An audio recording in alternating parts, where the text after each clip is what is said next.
from the beginning, I always did define myself as an historian of women. I do classic women's history. And what I do is look at what happens when women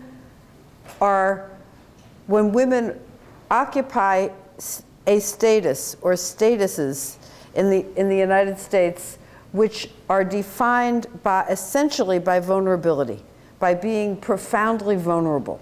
What happens? What ensues when our country promotes public policies and community attitudes and various other forms of treatment which insist that women be vulnerable and keep them vulnerable? And one of the things that we know that happened to this cohort of birth mothers was that it was quite possible to convince many, many adults in the community, the teachers, the clergy people, the psychologists, the social workers, to convince everyone in this moment of acute vulnerability that all of these young women who were white needed to give their babies up for adoption. A piece of social engineering which was very amazing and very stunningly successful, as many of you know all too well. So I really think of myself as an historian of women, and that this is an experience that a very shockingly large group of women had at a particular moment in American history, which is not to say it doesn't happen anymore. And what I'm going to talk about over the next bunch of minutes is ways that it continues to happen. I'm going to start out, I am going to talk a bit about this new book, Beggars and Choosers. And in many ways, my contact with birth mothers in the intervening years, from 1992 when Wake Up Little Susie came out, until I started working on this book. I wrote another one in the middle. And you know, in many ways, my contact with Cub was absolutely crucial in getting me to understand way more than I understood when I wrote Wake Up Little Susie, in which volume I understood pretty much. But there were many things that I didn't understand. And I want to start out by telling you, and many of you have heard me say things like this before, that what I heard when I started to go to Cub functions or to the CIRA conferences in New York, or to talk to various people on the phone who called me up, I heard over and over again the same expressions, the same lines, the same heartfelt expressions of enduring sense of betrayal and confusion, and how could this have happened to me? How could I have let them do this to me? I fought so hard. How could they have been successful? How could my parents have done this to me? Didn't my parents understand? I mean, they did. They had to have understood. Women who said to me, and many women who have said to me, I've cried myself to sleep every night for 25 years, or now we're getting up to 40 years. And you know, many of these children who were lost by the women of my generation are now in their 40s. People who say, I still haven't recovered, and in fact, I will never recover from this event, of this coercion of having my child taken away from me. People who say, I became a different person that day when that child was ripped out of my arms, and I have, my whole life has been trying to deal with having been made into a different person by that event.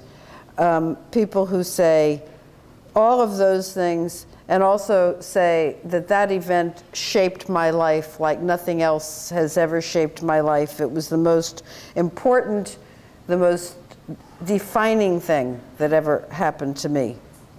So as I listened to all of those things over the intervening years between 1992 and I guess I started working on Beggars and Choosers maybe around 97, something like that, 96 or 7. So in the 5 years in between, I came to understand some things about adoption and this process, this experience, this shocking event. And I'll just tell you a few of the really big ones. I learned about a lot of things about the ingredients and the experience of vulnerability that I hadn't really understood before as fully. And I learned this from talking to birth mothers, from understanding what they were telling me. The special, terrible vulnerability of young white girls. And actually, what I'm saying when I say that is that this was a vulnerability that was shaped by age, by race. You know, usually in the United States when we talk about race, we use the word race as a code word for other people who aren't white, but I'm saying that the vulnerability of this cohort of young women was shaped by their race, by their whiteness, and certainly by their gender, and often in many cases by their class. You know, I've made the argument, it isn't accepted universally, but I've made the argument that in the 1940s and 50s and 60s in particular, many, as the middle class was getting larger and larger, and many people had a new relationship to the middle class. But having a daughter who was a fallen girl, who had a baby outside of marriage, was a real threat to the fragile middle class standing of many families in America. And so that kind of stock phrase, "Don't you darken our doorway with that bastard child," had real meaning in many households where, you know, showing up with evidence not only of your sexual transgression, but of your whole defilement in the form of a bastard child was not a trivial matter. And I've also learned about the difference between relinquishment and surrender, something I didn't know about before. And of course, you can only understand the difference between relinquishment and surrender by considering the cruel truth that's at the heart of the illusion of choice.